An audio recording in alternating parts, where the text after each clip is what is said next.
All right, so welcome everyone on Zoom and on Facebook and YouTube. My name is Noelle, and I will be helping to moderate tonight's Let's Talk program. We love hearing from you around the world, so please use the sidebar chat or the comments to share where you're joining from and say hello. We also ask that you join my OCN community if you haven't already, and invite others to join my OCN community. We are a welcoming community available any day, anytime, anywhere, and membership is always free. You'll be the first to hear about all of our updates, our new programs, and other opportunities coming up. A few reminders: please be respectful and polite with the opinions of others. Please remain muted on Zoom when you're not speaking, but we do encourage you to ask your questions and leave comments.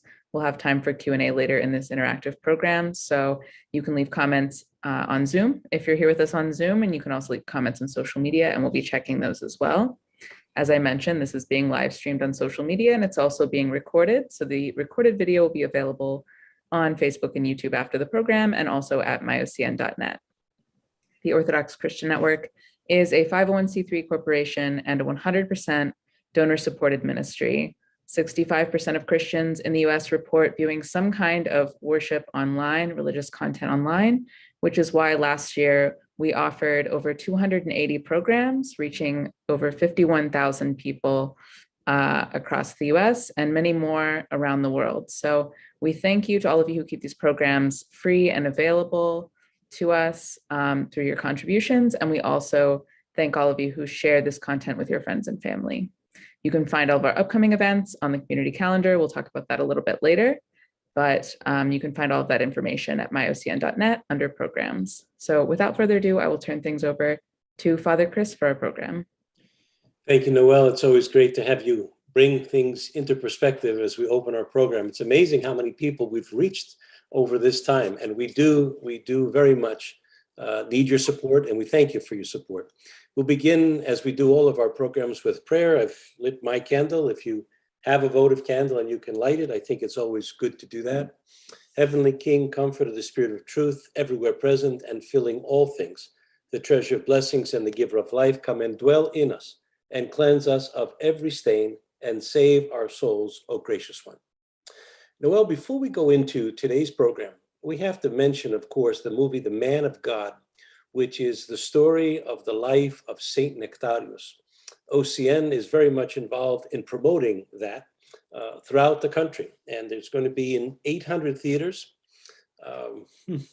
March 21st. Mark it down in your calendars. If there's ever a movie you're going to see and take even your kids to see, it is this movie, The Man of God. And I'm told by the promoters that over 8,000 tickets have already been sold, and many of them, some of the theaters are completely sold out. So if you haven't done yet, please go to our website, sign up, and go see the movie. Putting something into perspective as they relate to the effect of summer camps on youth today. Summer camps provide a safe environment for children to develop social skills, to nurture their faith, decision-making skills, and maybe even experience a little bit of great outdoors, which most kids don't do today. They're stuck on these things, and they're stuck on their computers. More than 2 million young people attend Christian camps in the United States every summer. Data from a national study of youth and religion indicate that 39% of all American teenagers have been to a religious camp at least once, and that includes more than half of all mainline Protestants. There is no question that Christian camps have a wide-ranging influence. The question is whether any of that matters in the long term. Conventional wisdom says that any benefits fade quickly after the last goodbye, that stories of life-changing experiences are simply exceptions to the rule. What, if any, are the lasting impacts of such a camp? Today, we have a very special guest whom I've had the privilege to know for many years. I'll introduce her a little bit, and then we'll go into some of the questions. Johanna Carter has been the director of Youth and Young Adult Ministries for the Greek Orthodox Metropolis of San Francisco for the past 8 years. Johanna was born and raised in Northern California in the Bay Area and spent 10 years in Southern California, where she graduated from California State University, Long Beach in 2006. As a child, she grew up attending the Metropolis of San Francisco summer camp at the beautiful St. Nicholas Retreat and Ranch and Retreat Center in Dunlap, California. This will mark Johanna's 26th year attending summer camp at St. Nicholas as a camper, a counselor, management team member, and now director of the camp for the past 8 years. She met her husband while at the camp, and now they are blessed with a beautiful baby boy. After the last 2 years of unique virtual camps, Johanna looks forward to welcoming everyone back home to St. Nicholas Ranch this summer. I hope I can drive by there too and see what it's like. Johanna, welcome to the program. Thank you so much, Father Chris, for having me. It's a joy to be here. Tell us a little bit about the history of the Metropolis San Francisco summer camp. Yes, our Metropolis summer camp is held, as you mentioned, at St. Nicholas Ranch and Retreat Center in Dunlap, California, which is in Central Valley of California, which is near Kings Canyon National Park. And the property was donated to the Metropolis from a gentleman named Nick Caceres in 1979 when His Eminence Metropolitan Anthony of blessed memory was the Metropolitan. And His Eminence's dream for our Metropolis at the time was to have a retreat center for the youth of our Metropolis to gather together to create friendships and to learn more about their faith. And he also dreamed about founding a monastery on that same property and dedicating it to the Mother of God. And glory to God that he was able to make both of those dreams come true. Both St. Nicholas Ranch and the Monastery of the Theotokos, the Life-Giving Spring, have become life-changing spiritual oasis for the faithful across our archdiocese for about over 40 years. Our camp program began in 1980, and so this will mark our 42nd year of camp. We're really excited. That's a lot of years. You know, it's said from studies that I've been doing a lot of research for our meeting today, and it says those who attend religious summer camps as children or youth were over 3 times more likely to remain religious 5 years later than those who did not attend. I'm wondering if you've seen that. I mean, you've been in this now a long time. You've seen friends, relatives that have grown up in the system. Have you seen that these kids, these young people are more connected to the church than before? If they attended? Yes, absolutely. I've seen that. I'm a product of that myself. I've grown up in our Metropolis summer camp and other camps in our Metropolis too. And absolutely, the people that I've met through the camp program, the campers, the counselors, I've seen them, move from elementary into high school, into college, into young adults, and I've been able to witness them still being close to the church. So I really do believe that. I have to confess and be honest here. I didn't like summer camp. You know what I didn't like the most? I didn't like those trust things where they push you out on the rope or something like that. And I was always so scared of that. But I remember a counselor coming by and saying, "What are you so afraid of? We're not going to let you get hurt.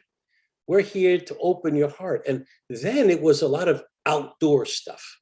So I'm wondering if you could sort of take us through what happens on a typical day of a camper at St. Nicholas Ranch. Yeah, at our Metropolis summer camp at the ranch, we start off the day in prayer, and you'll notice that throughout the day we're always having prayer throughout the day. So it's just a really beautiful way to live our life together. But we start off with Orthodox, followed by a time called Time with God. The campers get to spread out on the lawn, and they get about 10 to 15 minutes of quiet time alone with God to pray and start off their day in silence. Then we have breakfast, followed by cabin cleanup and 3 morning activities, which could be arts and crafts, faith and culture, Orthodox life. And then we have lunch, and then we'll have a siesta time, because in the middle of the day in California, up in the mountains, it's a little bit hot. So we make sure we have some rest time for everyone, followed by 2 afternoon sessions that could be athletics or swimming in the pool. Then we have our flex time, which is an organized free time where the campers have the opportunity to select different activities that they want to do. It could be playing basketball or swimming again, or lawn activities, things like that. And then we have cabin time, followed by vespers and then dinner. And then we'll have our evening activity, and that'll range throughout the week from a campfire to a camp-wide activity, to square dancing, all different kinds of fun things like that. And then they end the day with their cabins in prayer and discussions with their cabin devotionals. And then we do it all over again. Wow. Well, I know that most youth workers, and I'm a little older than you now, but I remember those days when I was in the trenches there of youth work. Most youth workers sleep with their shoes on. They just have to watch everything that goes on. And I think probably some parents are concerned because the world seems to be moving, and I'm going to be careful not to be too graphic here, but I'm going to be honest as I always am. And I can tell you that parents see what goes on, let's say at a so-called school dance, or maybe not a school dance, but an activity where people are dancing in ways that I don't know if it's very complimentary to think about the temple of the Holy Spirit as the body. And then some activities that go on that may not be anything but faithful or Christian. So talk to me a little bit about how do you take that world that's outside and leave it out there and then create this new world on earth, this new kingdom on earth, where people can come and realize the true benefits of being in the Spirit and being one with God. Absolutely. That's a great question. And it actually starts with our staff interviewing and our staff orientation, that we really set the tone with our staff.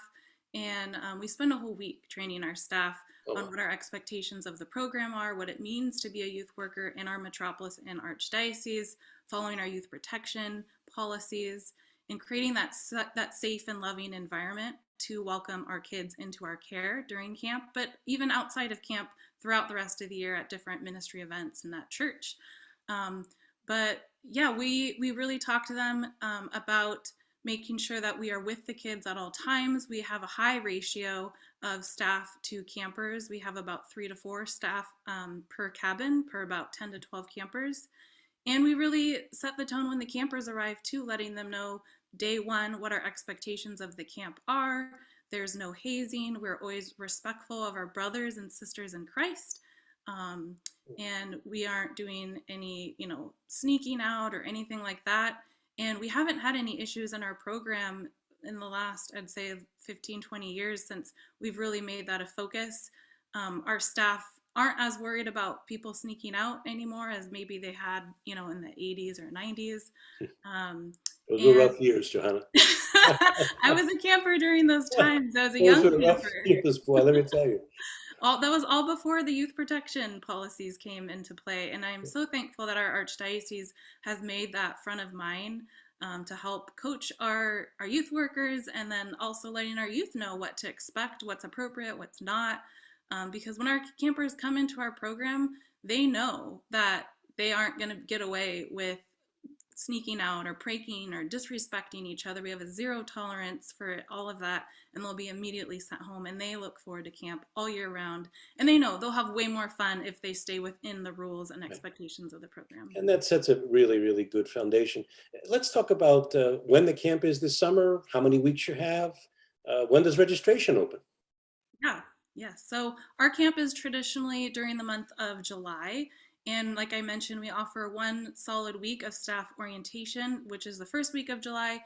And then we have 3 sessions that are each 1 week long. So our first session is July 10th through the 16th. The second is July 17th through the 23rd. And our third session is July 24th through the 30th. And registration actually opens very soon on March 1st on our website, gosfyouth.org. We put that in the chat. Okay, Noel? Say that again, please, so we have it. gosfyouth.org, like Greek Orthodox San Francisco Youth.org, gosfyouth.org. And we have campers that come from all over the West Coast, as well as from throughout the Archdiocese, but our metropolis is so huge. We have 7 states on the West Coast. So we actually do get kids from Alaska, from Hawaii, Washington, Oregon, Nevada, Arizona, and of course, California, where the camp is located. But we love seeing campers and staff come from throughout the Archdiocese every year. And it's really neat. The ages, can you tell us the ages of these kids? What's the camp age? Yeah, the campers are ages 8 through 18. And that's every week is mixed ages like that. And so the youngest will be going into 3rd grade this fall, and the oldest will have just graduated high school at the end of this school year going into the summer. And we really like that dynamic of the 8 through 18 rather than a week just for elementary, a week just for middle school and one just for high school, because we really encourage that family dynamic, and it allows the little ones to look up to the older campers, and the older campers to be a role model and have the opportunity to be a leader to the younger campers. And it really encourages everyone to drop their cool card too, because I think sometimes at school they get so wrapped up in trying to look cool and act cool and be cool and fit in and all of that. And we, from the first time they step foot on the camp, we really encourage, drop your cool card. We want you to be who God created you to be. We're all just gonna be silly this week during camp, and having all of those ages there really helps balance that out. Well, I love that drop your cool card. I think a lot of adults could use that going to camp too, going through life. Drop your cool card and just be who you are and God intended you to be. I really like that. So you've got them a lot of ages, you've got big, broad, and you've got a lot of area. How many of them altogether come in a Right. week camp? Yes. So we have 3 different weeks, and they each sell out typically in the past with 115 campers per session. Sometimes we have wait lists, but we'll see what happens this summer as restrictions lift and everything. But that's our typical number. So you've been shut down now for 2 years, correct? Yes, the last 2 summers, unfortunately, we were not able to gather in person with our local health code policies. We were not able to use our cabins. So they actually used the opportunity to remodel both the girls and the boys' cabins, which was wonderful. But it was really, disappointing not to gather in person. So we did offer virtual camps, which was a blast. We sent them camp boxes, and it was a really great time. But we really just miss coming together in person. Of course, of course. Well, you know that there are many camps. You and I have known each other for many, many years. We know that there's many camps all over the country. I, for one, am a big proponent of the summer camp program. Our children went to summer camp program. I would take, when I was in a parish, many of our young people would go, and I would usually get in a van and drive them there, actually. People thought I was crazy, but no, I get in a van with a bunch of teenagers and drive. For us, it was a 15-hour drive from Fort Lauderdale up to the Carolinas. So I think I would ask the question, what makes this particular camp special? What is it about the San Francisco summer camp that is unique that someone from a different part of the country might want to come? That's a wonderful question. And I'll just start off by saying this could be similar to other camps, but our Metropolis camp is first and foremost Christ-centered in every single thing that we do. From our fun activities and the discussions about our faith, we strive to keep the focus on God at all times while still having a ton of fun. And we have all the traditional camp activities you'd find, like I mentioned before, arts and crafts, canoeing, fishing, archery, and so on. But I would say the thing that makes us the most unique would be that we are located next to the monastery. And Tell us a little bit about that. Yeah, it's literally right next door. It's a gated in property, but they're right next door to the summer camp. And it really changes everything about our program. We get to actually visit the monastery during the camp, celebrate Divine Liturgy there. But throughout the week, we see the nuns walking by with their comboskinis in constant prayer as they're taking care of their orchards and their gardens, their farm animals on their property. And we truly do feel their prayers throughout the week. And it really changes the tone of camp, that if a kid were ever thinking, oh, I'm going to sneak out or whatnot, the tone of the camp is really focused on Christ. And the nuns, that presence just keeps us all focused there together. I never knew as a young man that we had nuns. I grew up in a parish on Blue Point, Long Island. I knew there was a priest. I knew there were bishops, but I didn't know that there were nuns. I actually didn't know there were nuns until I went to high school. And there I went to a Roman Catholic high school. And the nuns, let me tell you, they put you straight there. There was no problem. So I can imagine seeing one Orthodox nun there. I've been to the convent there, to the monastery, and I've seen it. It's a very, very special place. And of course, as you say, that's that sort of added element to it. Anything else that's different? I mean, of course, the scenery is just phenomenal. It's a beautiful, beautiful place. It truly is. I would say one of the most popular evening activities at our camp is called Night with God. And that's on Thursday nights after we've spent the whole day visiting the monastery and baking prosvota together. We go down to our lake and we have a campfire followed by a prayerful walk up to the cross, which is up by the monastery. And this cross, kind of like the cross at Hellenic College Holy Cross right there in front of the admin building, it's a little bit bigger than that, but that same type of cross was placed there by young adults in 1979 when the property was donated. And this was before any of the camp buildings or the monastery was built. And this group of young adults wanted to give thanks to God and dedicate the land to him. So they wanted to place a cross there, and they looked around the property to see what can they, create, what can they use on this property to make a cross. And they saw there were large telephone poles. And so one of the priests laid down to measure it to see what it would be like, as close to the size of maybe the cross that Christ was crucified on. They measured it. They nailed the cross together, and they made a procession throughout the property looking for the best place to place this cross. And they came up on the hill overlooking the whole valley. They placed the cross there. And this cross has been a very important place for our campers and staff over the years. And I can honestly tell you that sitting at the base of the cross has always remained my favorite place in the world. Throughout my life, through all the joys and sorrows, I've always found peace and comfort in God's love sitting there at that cross. And when we interview our staff for camp each year, we always ask them, what is your favorite part about camp? And they could say anything, all of our fun activities. Sure. But the most popular response has always been night with God and going up to that cross. And it's just so beautiful to witness their faith and their love for God, instead of saying the camp dance or something like that, which is a ton of fun. But the night with God at the cross has always been their favorite. And I think that's a unique part of our camp. Okay. Before we go to staff, because I want to talk about staff a little bit, Noel, do we have any questions that have been posted that can go to Johanna, or things that we need to answer at this point? So we have one question, which is, do you have any strategies or programs for keeping kids engaged after or in between camp? That's a great question. And we encourage our camp counselors to go back to their parishes, tell their parish priest, I had an amazing experience at camp. How can I help at the parish throughout the year? And to help with the parish priest and any of the other leadership at the parish to continue to offer youth ministry events and activities throughout the year. We encourage the kids, the campers and staff to also, because they learn how to chant the services of Orthodox and Vespers and Parakleses at summer camp, and they are so excited.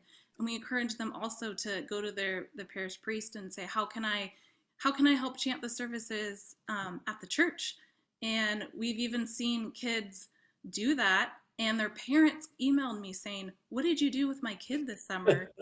They're dragging me out of the house on a Wednesday in August to go chant Parakleses at the church. And I never even knew what that service was. And now they want to help lead it.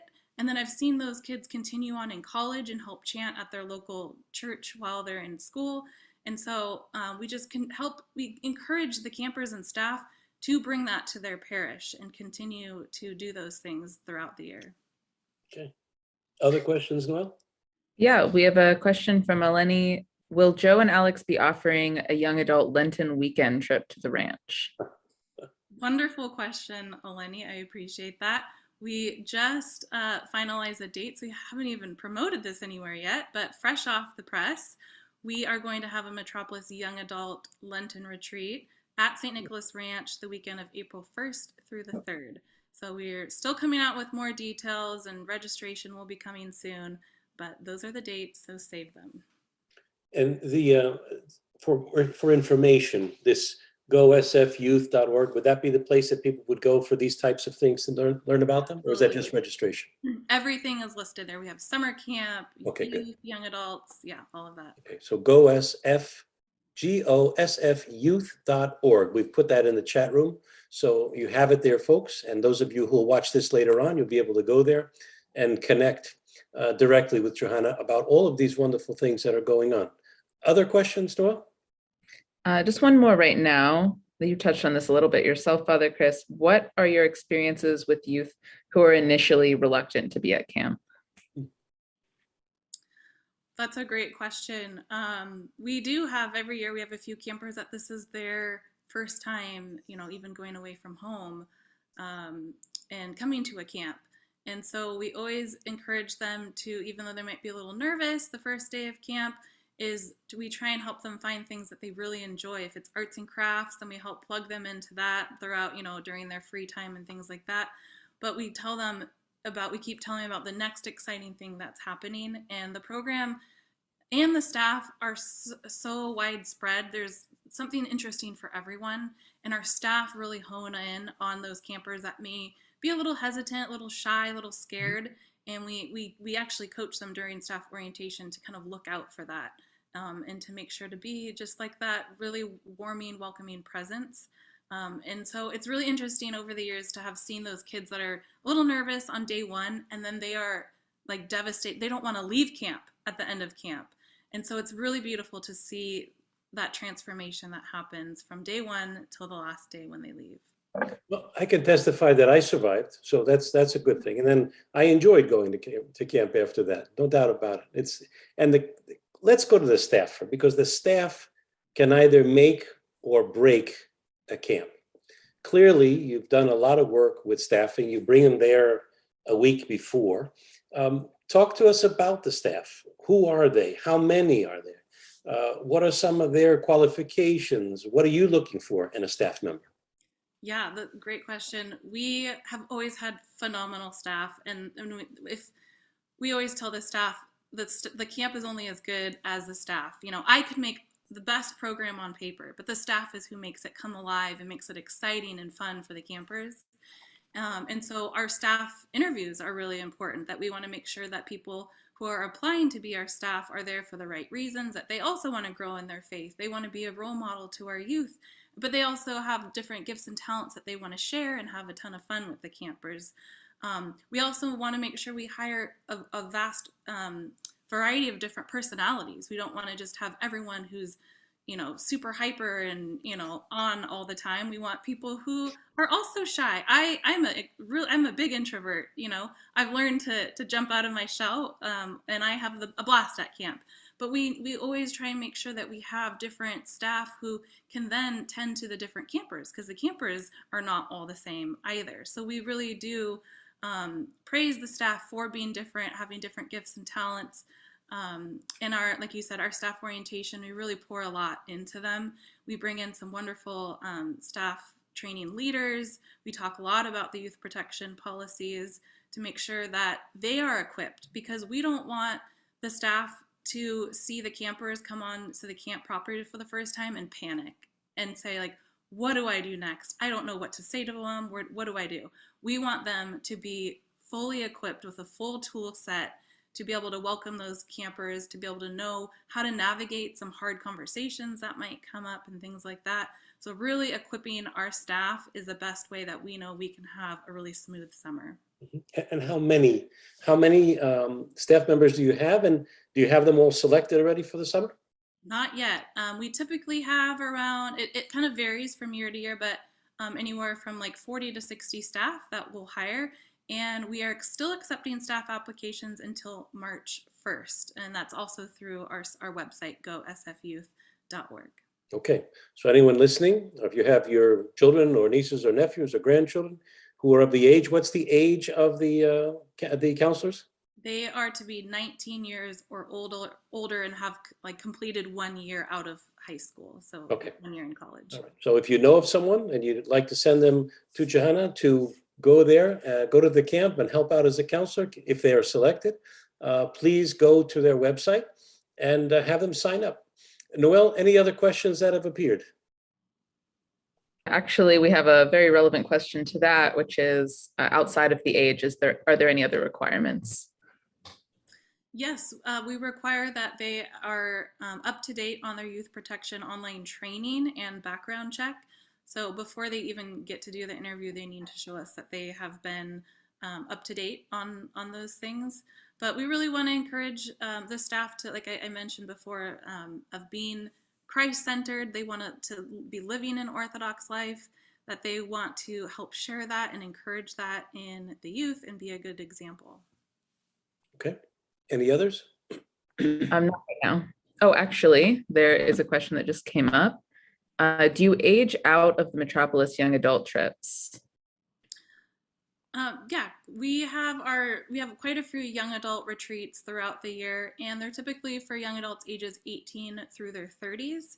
So, when you're 40, it kind of does transition. I guess that leaves me out. All right. What do you, But you kind of start to transition into maybe a young professionals type group and things like that. But it's really nice actually that we have that wide variety. The young adults that come to our retreats are also coming because they're Christ centered, and I love that. And so you get to meet people that are in college and out of college, young professionals, and you can really bond with them and get advice about life and school and all that kind of stuff. So they're really beautiful retreats. okay. So just to clarify for our question asker, so through your 30s, you can still attend the Yes. young adult Yes, events. through 39. Through 39. Oh, getting a little closer for me. Okay, not bad. Good. All right. Well, I have two more questions. Are there anything else that's appearing for questions, Noel? Not right now. Okay, so two questions. I wonder if you could share, without sharing the name, of course, an experience, an uplifting experience that one of the campers had when they were there. And then the last question I'll have for you is, you grew up at the camp, so I want to know what it's meant for you in your life. So those are the two last questions I have for you. Yes. Oh, wow. I'm trying to sift through different I'm sure there are many, many stories. of campers, and really the one about the camper who learned paraclesis Mhm. and then wanted to do it in high school, and then in college. I was actually at this particular parish. I had just happened to have led a group of young adults on an outing in that area, and we happened to all attend church at this parish where this camper that I had seen grown through the years had just graduated college. And at that, after the service, the parish council president stood up and said, "We really want to thank you for being a part of our choir and leading our weeknight paraclesis services. We're a small parish. We wouldn't have been able to do this without you." And then later they told me, like, I learned all these things because of summer camp. And it's just so beautiful to see that. And I've seen that even like the kids learning the daily services. We had virtual camp the last 2 years, and which was beautiful about that is we were able to bring camp into the homes of the families where normally the parents they aren't at summer camp. Right. And so these kids, we would do live services. They would sign up on a Google document. They would write their name next to a hymn or petitions or parts of the services, and then they would unmute themselves, sing their part of the service, and go back on mute. Wow. I got emails from parents, kind of the same thing, saying, "I had no idea my kid knew Orthros. We don't normally go to Orthros on Sunday mornings. We get there a little bit later for liturgy." Or, "I never knew my kid knew Paraclesis. I knew you guys talked about doing it. I didn't know they knew the words to it or That's knew how to unique. Very sing unique. it." Yeah. And so that was another beautiful experience of them just loving the services at camp, bringing that home. They're actually inspiring their parents, which is just so beautiful. And then, blessing their communities as well. Before you go to your experience, I'll tell you that I had an experience where when we had a big van, so 12 to 13 students would go with us. We came back and one parent came at me, with a vengeance after the trip. And I said, "Well, what's your problem?" He said, "Do you realize what you've done by taking my child to camp? They actually want to go to church now every Sunday. And that means I've got to get up, set my alarm, and go."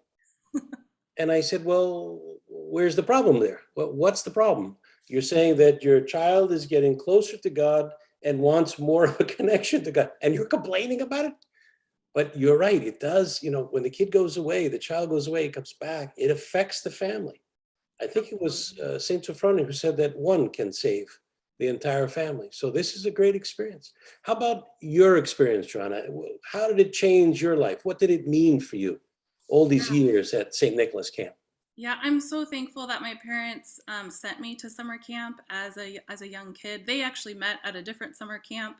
And so summer camp for them was always just like a really big tradition for the family. My dad ended up being the volunteer camp doctor. My mom volunteered as an arts and crafts director.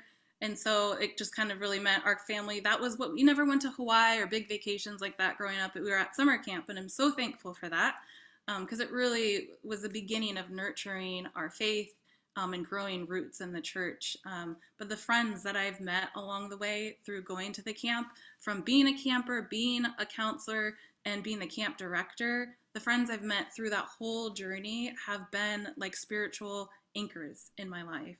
When I went off to college and things like that, where sometimes it's hard. You get a lot of temptations. People saying, "Oh, don't go to church," or "Don't do this summer camp. Do this." Those friendships were really those anchors that always kept me focused. Kind of like the best positive peer pressure you could ever want, where they were just as serious about their faith, and they wanted to see me at camp, and we wanted to continue helping and nurturing the youth of our metropolis together. And those Christ-centered friendships have been the biggest blessings in my life.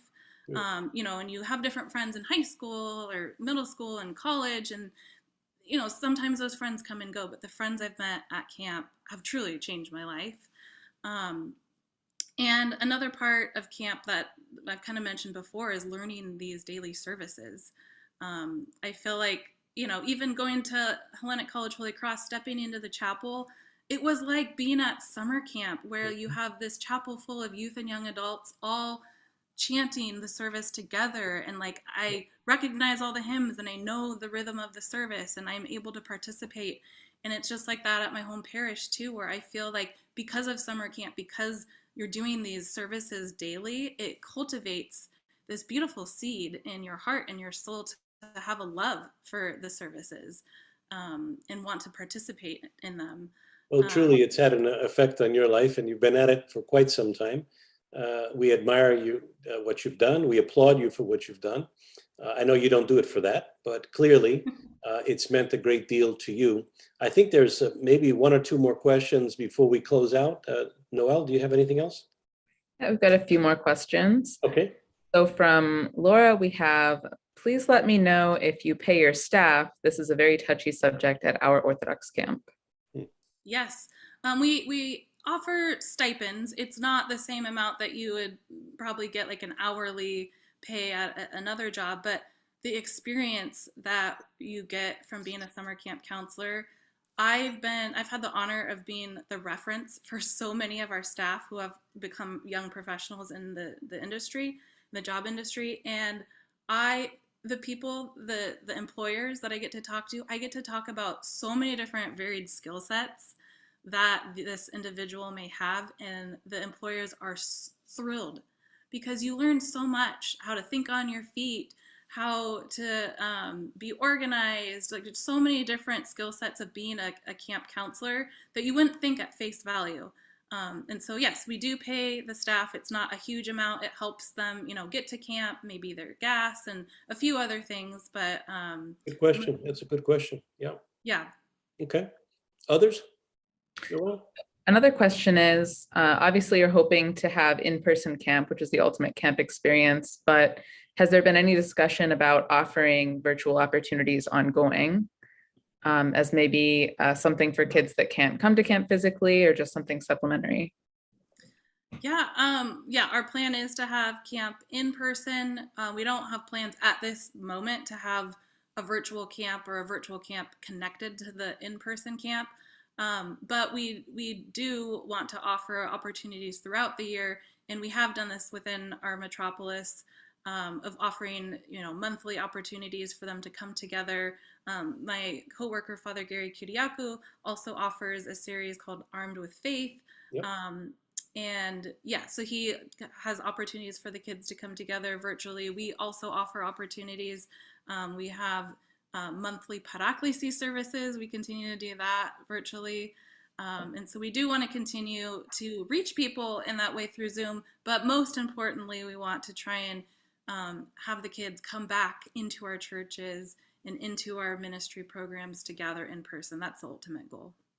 Noelle, we may have a budding star here in Johanna. Maybe a monthly program with her would be something else, but we'll save that.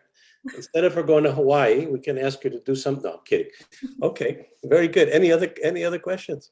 One more question that I see right now, and feel free if you have any last questions to post them in the chat here on social media. The last question I have is, do you ever see non-Orthodox campers, and what's your experience with that? That's a great question. Yes, we've seen campers come and they love camp so much that they want their best friend from school to come with them the next year. And the parents have emailed me. This has happened quite a few times, and absolutely, we welcome Orthodox and non-Orthodox to Really? our camp Wow. program. And it's so, I love when that happens because I love to watch that camper throughout camp, watching them experience our daily services. Like, this is a completely different way of living their life. They may not have ever gone to church before. And I love to see how they react to it and how much at the end of the week they absolutely love it. This is their one experience to witness Orthodoxy. And I think a summer camp is a beautiful witness to living that way of life in prayer at all times. And actually, I know someone that's coming this summer already that the mom contacted me and she said, I giving my girl, my youngest daughter, the gift of summer camp. I know you, and I know this camp's going to be awesome. And so I want to send my daughter there. You know, we're Christian, we're not Orthodox, but I want to send her to that camp. So we always welcome non-Orthodox campers. You know, the best way to grow orthodoxy around the world is to give it away, is to share it. And that's a wonderful, wonderful thing that you are doing, opening things up and welcoming everyone. I think that's a wonderful witness for Christ. I really do. Well, we've had, I think we have another question. We've got a question about virtual Lenten retreat. Is there going to be a virtual Lenten retreat this year? We're planning on we're hoping to have in-person Lenten retreats for both our Metropolis Young Adult Retreat, the regional Goya Lenten retreats. We're hoping that we're able to partner with parishes across the Metropolis to offer those in person. It's hard to know right now. We've just kind of come off a big spike of different COVID cases. So we want to be careful and mindful of that. But we also do want to try and start planning more things in person if we just do them outdoors for a couple hours, something for our youth to be able to come together, come back home to our churches and continue to have those conversations. So time will tell. Maybe in the coming weeks we'll know more concrete if it's for sure going to be able to happen in person or if it'll be virtual. But that information will all be on our website at gosfyouth.org. Good. And it's also the fact that we're coming out of the pandemic, hopefully. There won't be any more variants. And when you do that, when the doors have been closed for some time and you open them up, it takes time to gear things back up again. But the pandemic did cause us to rethink a lot of things we do and change the way we deliver the message. We haven't changed our theology. We're just changing the delivery method. And that is very important because young people today are looking for the church to be relevant in their life, not to just be something out there that something they can relate to. And clearly, Johanna, that's what you're doing. I know now why Doc and Ruth, your blessed parents, are so, so proud of you and love you so much. Thank you very much for being with us today. Thank you for sharing the ministry that you've been entrusted to by His Eminence and by God Himself. And we wish you every success, whatever we can do here at OCN to help you and to help the camp be a success. We're here for you as a footstool. Thank you so much, Father. It really means a lot. Thank you. I'll say a closing prayer, and then we have a few announcements that we're going to make. Lord, now let your servants depart in peace, for my eyes have seen your salvation, which you have prepared for all people, a light to enlighten the Gentiles and the glory of your people, Israel. Amen. Noel, I'm sure we have some announcements. We do have some announcements. Once again, if you joined us late, I want to put another plug in for the Man of God film, which is coming out in theaters one day only in theaters in the US on March 21st. You can find that information if you go to myocn.net /Man of God movie. You can also see it's all over our Facebook, our Instagram. So you can find that information. You can find the ticket links. There's also an opportunity to organize group tickets if you want to go with your parish or young adult group or something like that. So you can find all that information. You can also see on our YouTube channel, which is under Orthodox Christian Network, you can find our interview with the star actor of the film, also with the director, and of course the trailer for the film. So I encourage you to check that out and get your tickets sooner rather than later if you haven't already. A few program updates. We mentioned Armed with Faith with Father Gary Kyriakou. It's on a couple weeks break right now, but we will be back actually on March 7th, which is a Monday. So we're moving the program Armed with Faith to Mondays instead of Tuesdays, starting on March 7th. So look out for that. We'll remind you over social media and through our newsletter. So sign up for the newsletter if you haven't already. We also have a new program, Path to Priesthood, which will be a program interviewing young priests about their experience in seminary and their experience being a young priest. So that program, we had an interview a while back on Let's Talk Live about that program, and it will be starting soon on March 1st. The information will all be up on myocn.net today or tomorrow, but also look out for that. I won't go through all the programs, but you can find them at myocn.net under programs. Our community calendar is always updated, so you can find everything up to date on there. Our next issue edition of our online magazine, Orthodoxy Now, will be published just before Great Lent, so look out for that as well. And as always, any questions we didn't get to today, you can send an email to info@myocn.net, and we'll try to answer those for you. Very good. Well, thanks, Noel. I think that of course, March 7th is the first day of Great Lent, and that's a great way with Father Gary's program to start Great Lent.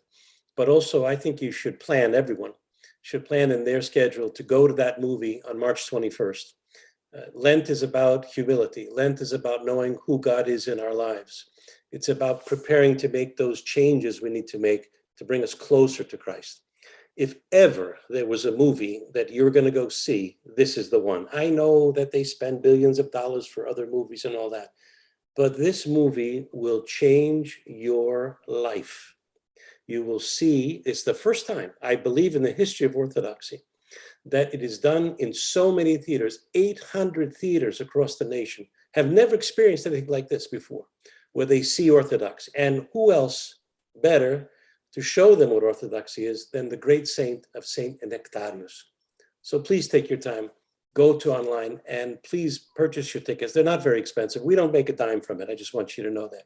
But the important thing is that we share Orthodoxy and we share the beauty of what our faith is. I want to thank our board of OCN. I want to thank those of you that continue to support us, to thank, of course, our special hosts that come to us every week and offer some dynamic program. May God bless us all. Have a wonderful weekend, and thank you.